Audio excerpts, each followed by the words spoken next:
Have you ever wondered what it's like to judge at an RHS flower show? Well, let me show you.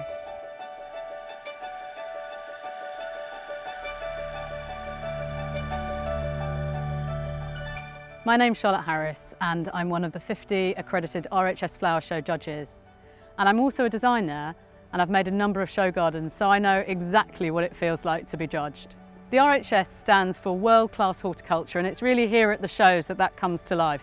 And we can get loads of ideas to take home and use in our own gardens. And so it's really important that we celebrate excellence and give these amazing accolades to brilliant growers, designers, contractors, craftspeople. And so that's why the judging process is really important.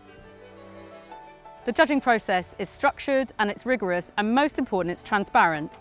Every designer, and I've had one of these, gets a dreaded green sheet. And on these are all the criteria, the 9 sets of criteria you have to hit to get your medal. First and foremost in the criteria is the client brief. And this is really at the heart of the garden, but sometimes a thing that is less visible when you're coming to visit the show or seeing the gardens on the TV. And really here, it's where the designer defines exactly what they commit to delivering in the garden, according to certain questions and parameters. And it's our job as the judges to make sure they've delivered on what they say they're going to commit to. The criteria are the same across every designer and every garden, and so they're completely fair.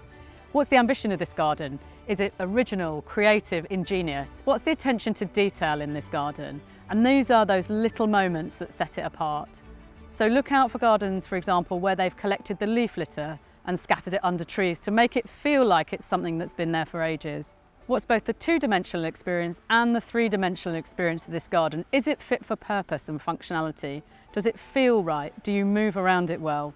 The next thing that we look at is the quality of the construction, the craftsmanship, and here you'll be looking for absolute perfection. A third of the marks we give comes through planting, and that's only right for a horticultural show, and that's across 3 key planting areas. Firstly, the planting design overall. What's the impact, the colour, the texture? Secondly, the kind of more horticultural side of the planting. So culturally, should this be planted here? Right plant, right place. And finally, planting implementation. So that's the quality of the plants, their health, and how densely they're planted or not to give them real space to breathe. Across each of the criteria, you can score from 0 to 4, with a maximum of 36 points overall. And the highest scoring garden in each category is awarded the Best in Category prize. In the event there's a tie, it goes to a blind vote of the judges. Separate to the Best in Category awards is the Best Construction Award, and this really is an accolade for the hard landscaping and craftsmanship of the landscape contractors that make all the work of the designers possible. There are a number of stages in judging to make sure it's really robust and rigorous, and the first one of those is assessment. 3 assessors will visit the garden, and the designer has the opportunity to make a presentation to them. And then they'll spend some time on the garden and will make a medal recommendation to the panel of judges. The following day, the complete judging panel, which is made up of the 3 assessors who've already been to the garden and 4 judges, will return to the garden to discuss it in situ and discuss the medal that's been recommended for it. The judging panel is made up of a range of very experienced experts.